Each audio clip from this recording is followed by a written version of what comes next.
How you entrepreneurs? Today we have Jacob Harmon. He is a web designer and the co-founder of Success Quest.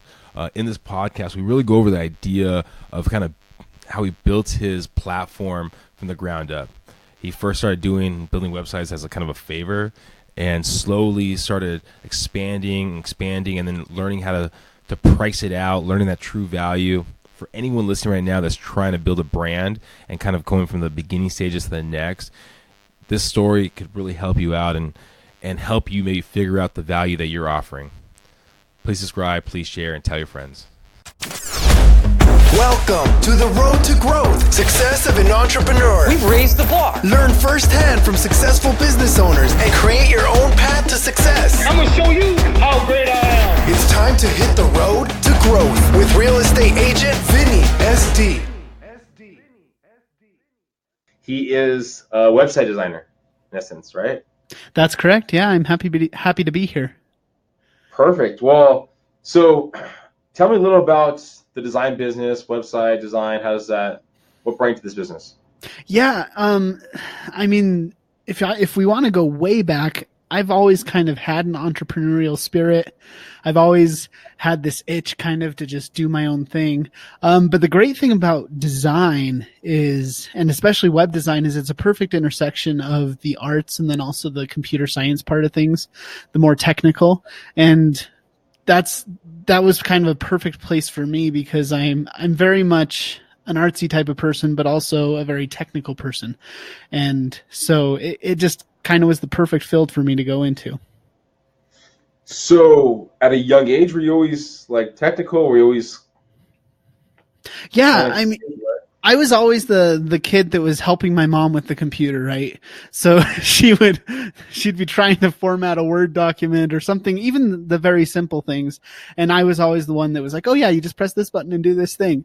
And so it just always came easy to me. And I do have a degree in computer science and a degree in Spanish.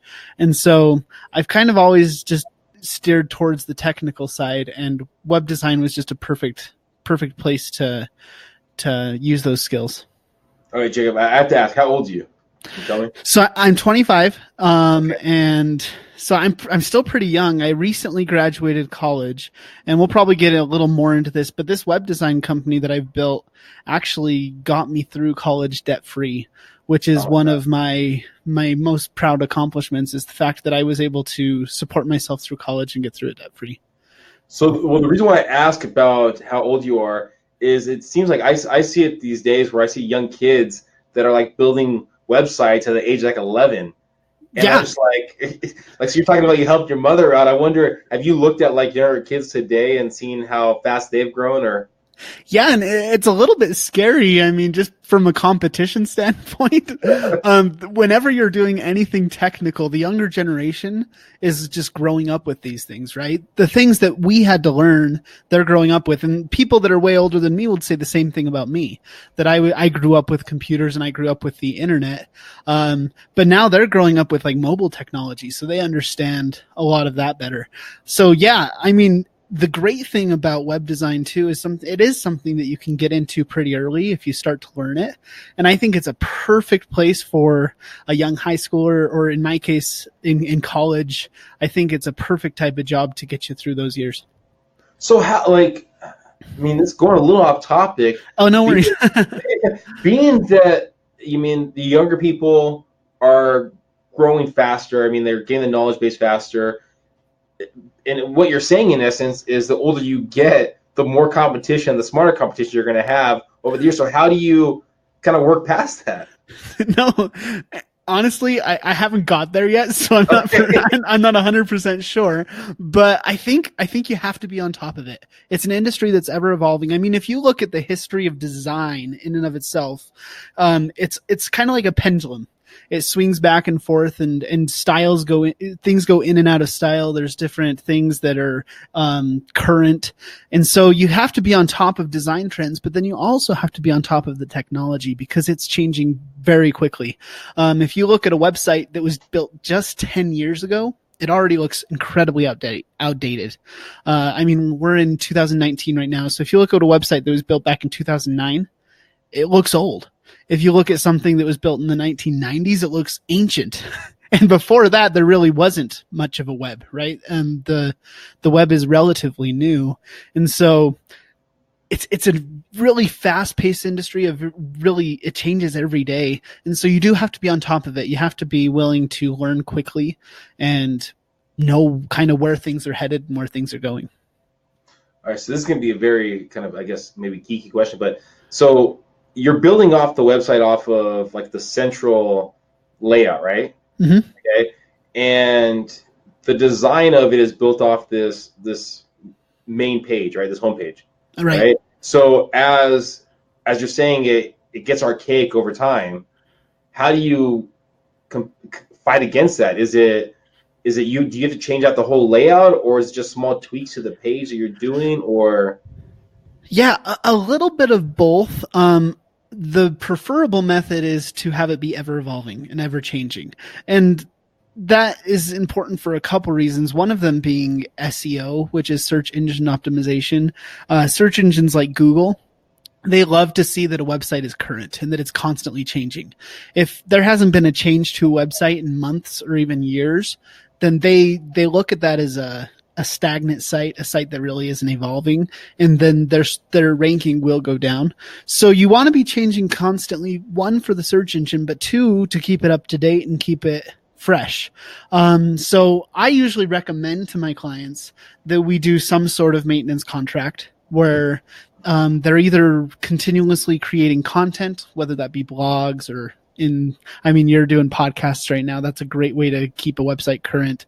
Any type of reoccurring content is great, but then also that we look at the site periodically, whether that be every couple months or at least once a year, to see if there's any design changes we need to make, if we need to make it look prettier, if we need to make some adjustments just because a new style is in trend.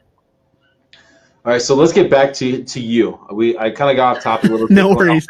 So you're that kid that was helping your mom out with a computer. All Absolutely. Right. And what's next? You went to school. I was like, I know what I'm gonna be. I'm gonna be a designer. I'm gonna be a web designer. No, it didn't happen like that at all. It was a little more organic than that. I mentioned that I've always had this entrepreneurial itch, and when I was in high school, I tried to start my own company selling wind turbines and solar panels. Oh my god! So I called up a manufacturer and everything, and I was really excited. I didn't sell one thing. Not one product. And part of that was probably because I was a teenager. The other part was I didn't have a lot of business experience. I didn't really know what I was doing. But one of the things that did come out of that is I built my first website because I built a website for myself. As a teenager, I just wanted to figure it out. So I kind of played around and got a website up there. It wasn't great. If I had that website up right now, I'd probably be a little bit embarrassed about it. But I learned so much from that experience, and that's kind of where I was like, oh, I can build a website. Like I can put anything on the internet with this skill that I've learned on my own.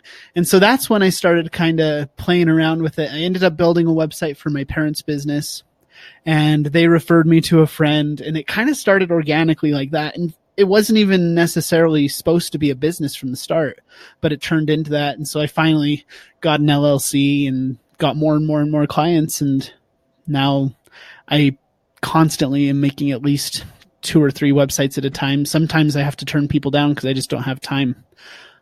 So if you could look back at that first, well, I guess the first one you built that wasn't yours, right? Uh-huh. Compared to what you're charging now, I'm assuming it's gone up, right? Oh, absolutely. I mean, I didn't charge my parents at all. I was just like, hey, I'll build you a site. And obviously the one for myself. And from there, it kind of was like family and friends. And it was like, oh, well, I'll charge you a couple $100 or whatever. And how did you figure out the value? Sorry, what? How did you figure out the value of what you would charge? Honestly, I think that's probably one of the hardest things that I've had to face in my business. And I still am not entirely sure if I'm charging the right amount, if I should charge more. Sometimes I feel like I am charging a little too little, because oftentimes I'll send someone a quote and they'll say, okay, And they go, oh, wait, I could have charged more. And so I think it's just a little bit of trial and error. And once I start getting some pushback from clients saying, oh, that's a little expensive, I think we need to look somewhere else, then I know that I may be going a little too high. You kind of just have to gauge it. And there's a lot of information out there on what a website designer costs. And honestly, it just depends, because if you're targeting small business owners, sometimes they don't have as much money, but they also want a very simple website. If you're targeting large enterprise customers, they have a huge budget for building their website, but it's also going to be incredibly complex and very time consuming. So it depends on who you want to target. Most of what I've done is small business owners. A lot of it is just because I relate with them since I'm a small business owner myself. But I have done a few larger sites with ongoing maintenance contracts that have brought in probably the majority of my profits. So you kind of have to weigh that. How do you compete against do-it-yourself websites? I know that's something in the real estate field that we have to deal with, where it's like these 1% brokerages and so on and so forth. So it's constantly an idea of having some sort of value that offsets it. What about yourself? How do you look into that? Yeah, I mean, there's a lot of web builders out there, and to be honest, sometimes I recommend them. What I always tell my clients, and I'm very much the type of person that says, hey, I don't want to just sell you my services unless they're going to really help you, you know?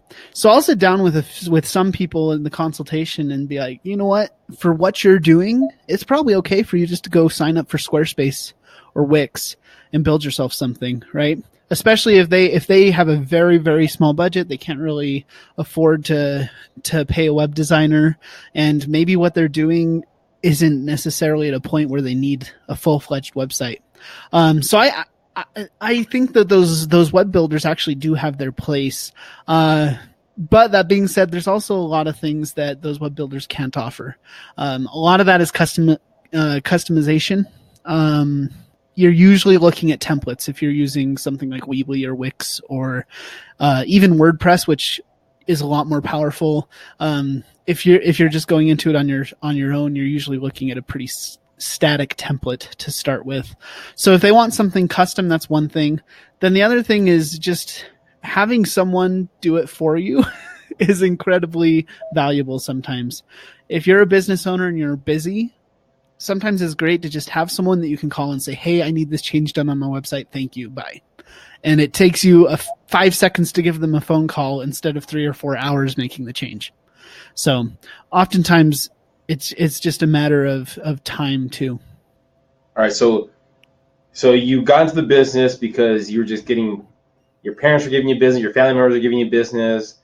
Business was coming easy to you, and your competition, you've already come to the realization that sometimes they're good, sometimes they're not. There has to be some kind of hurdles that you've had to overcome. No, absolutely. There are definitely hurdles. I think one of the biggest things was reaching out beyond the family and friends. Because one of the problems that you have when you're selling to family and friends is, and it's nothing against them, it's just you feel an obligation to charge less because you're like, oh, well, it's a friend of the family, it's someone I know, and you kind of feel like you have to be at their beck and call. And so that's one of the hardest things that's been for me is a lot of my clients have been in my inner circle, and I've kind of been trying to get out of that a little bit, do a little more marketing and do a little more reaching out to get people that are going to only know me for a business relationship. That way, when I'm at a family reunion, somebody's not asking me to make a change on their website, you know? So do you still take on family and friends now? Sometimes. I am a little bit more reserved about doing it, though. I found that some of the clients that demand my most time are some of the clients that are paying me the least. And so I'm trying to get as far away from that as possible, but that doesn't mean that I don't do it, especially if they're working on something that I'm pretty excited about or passionate about. I'm more than happy to help them out. One of the things I've realized over the years is as soon as someone tells you they're going to be your easiest client, they're probably going to be one of your hardest. Yeah, yeah. And I don't mind helping people. I enjoy helping people, but at the same time, I only have so many hours in a day, right? And some of that time I want to spend with my own wife and kids. So How did you come to the realization, or who walked you through it? Hey, you know what? I have to venture out, family or friends. I have to actually find new clients. Was that just an epiphany by yourself, or was that? yeah, I think mostly it was. It's just something that kind of I've been thinking about, but also talking with my wife. I mean, we have conversations a lot because it's something that has been a part of our family. We'll have conversations just like, hey, do you notice that so-and-so calls you a lot, like constantly? And it's one of the things I've also found is sometimes I become tech support too. I build their website, but now they're wondering like how to format a Word document or send an email. I'm like, so anyways, I think talking to her too, she's like, yeah, I think if you notice, the people that are paying the most are actually some of your easiest clients, the ones that you sign a contract and you build a site for them and they're happy with it, you know? Do you remember that first client that you were actually say, I can't take your business? Yeah, I do actually. And it was a hard conversation, but I think they understood because I basically told them that I just don't have time right now, which was true. I had so many projects and to my own fault. Sometimes I try to get so many projects going and I bring them to me. In fact, I'm building my own podcast now. We're working on websites. Like I'm doing so many things and I spread myself thin and it's partly my own fault, but I just like working on things. So Success Quest podcast, by the way, anyone listening, Success Quest podcast. That's right. And so I just always have my hands in so many things. So at least I have a valid excuse. If I don't want to work on something, I tell people, hey, look, I'm just too busy right now. Like I have X number of websites I'm working on. I have this going on. I have this going on. And I just can't take on something else. And it's always true. Do you think you would, when you first started your first website, I guess for yourself, and then when you did for your mom, did you think you'd ever get to this point where you would not have enough time to? Honestly, I probably never really thought about it. But just my personality, I think even if I wasn't building websites, no matter what I was doing, I'm the type of person that just likes to be busy. And so it's almost my hobby. Just if I don't have something to do, I go and build another business or do another thing on the side. And so I feel like it's just in my nature, and no matter what, that's how I was going to end up. Even if my wife sometimes isn't a huge fan. Well, you seem like you have a lot of passion for the technology. At least from I do. Our conversation. You know, do you think that's a big key to your success? Is by having a passion and just wanting to do it? Yeah, absolutely. I think no matter who you are and what you do, having passion makes a big difference, because if you don't have passion for something, I mean, you can do it for your whole life. Even you can make a living doing something you don't enjoy or don't have passion about, but it's not going to be nearly as enjoyable. And I think part of the success that I've had building websites is the fact that I have so much passion for technology and making things work. If let's say, okay, now this is going to go towards your future competition here. There's young great. kids tomorrow. What kind of advice would you give that 17-year-old kid that's looking to start getting into this business, building out websites? What kind of advice would you give them? Yeah, my advice would be find a client. Anyone. Yourself, your mom, whoever, because then you're working on a portfolio and you're working on a project that's going to teach you skills. Even if you're not making money, I might even recommend to some people, reach out to a few people and say, hey, look, I'll build your website for free. I'll build it for free because I want to learn and I want to build a real life project that I can tell other people about. And I think that's the very best thing you can do, because once you have a portfolio, then you can approach a more prestigious client, someone who is actually going to pay you more money, and you can say, hey, look at what I did over here. Here's the results that I created for them. And you can actually sell yourself. It's a hard business. It's almost a chicken and an egg scenario when you don't have any work, because you have no proof that you've done anything and that you can even build a website. So I'd say number one, find someone, even if it's a family member or a friend or yourself, build something. Just go and do it. That way you're learning. Makes sense. Well, what's up? What's next for yourself, your company, your podcast? What's next, Jacob? Yeah. I'm still trying to figure that out too. I think that's part of the fun of this life, is just trying to figure things out. And I'd say with my web design company, I kind of want to get to the point where it's not just me. I'd like to maybe teach someone else or bring someone else on who knows how to build sites and start expanding a little bit. 'Cause right now it's literally me trading time for money, which it's great. And I'm self-employed and that's awesome. But there's a limit to what I can do with my time. And so I'd like to eventually start expanding, maybe hiring some people or training someone else to build websites and having them build them under me. That's kind of the next step for the web design business. And I mean, for the podcast, we just started. We recently started this podcast, and it's just me and another friend of mine that does business, talking about business. And right now we're just working on growing our audience, getting more people listening, and eventually we'll see where that goes. So what was the idea about building the podcast? Yeah, so it started with my friend. He posted on Facebook and he said, "Hey, to all my fellow business owners out there, let's chat sometime. I'd like to take you to lunch." And so I went to lunch with him, and he started a little business group. It was just 3 or 4 of us business owners, and we just got together once a month to talk about our businesses and to kind of throw things around, talk about marketing, talk about clients. And it was kind of like a support group for entrepreneurs. And from there, we just started talking about it. And we're like, hey, like, we could record these conversations, because there's a lot of value in our conversations about business, and we could record them and share them with the world. And so that's kind of where the podcast started. Originally it was 3 of us, and now there's just 2 of us, but we're also bringing on people for interviews and stuff. So that's kind of where it started, and we're just enjoying the journey. So that's awesome right there. Well, what's the best platform that they can find you on? What's the best avenue they can find you for your website, and then also for the podcast? Yeah, LinkedIn is probably the best place. I'm pretty active on there.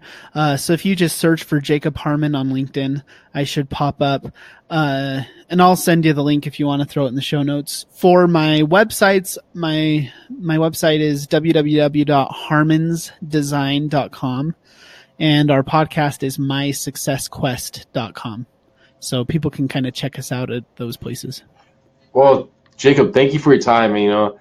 I know it might sound like it was an easy flow from kind of helping your mom to actually building a company. You know what? I don't know. I think for myself too, one of the difficult parts is once you switch over from family members and friends, and then kind of strangers, knowing your values.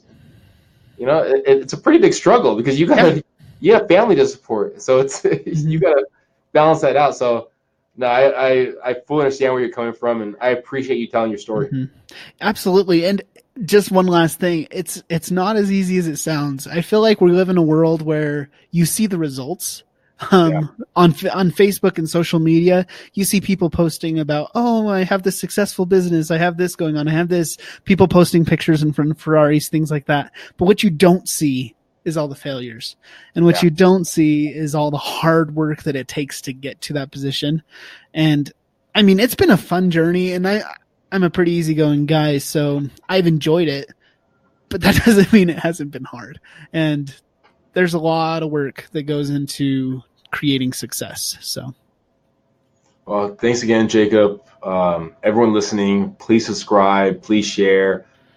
Listen to Jacob's podcast. If you need any website design, take a look at his platform. Follow him on LinkedIn. I know I'm going to follow him on LinkedIn. And thanks again, Jacob.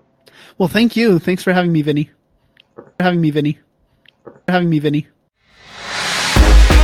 Thank you for listening to The Road to Growth, Success of an Entrepreneur. Please like, subscribe, and stay connected. Visit www.vinnySD.com. Yeah, I created a website. Hope to see you again next week. Team Vinny SD, signing off.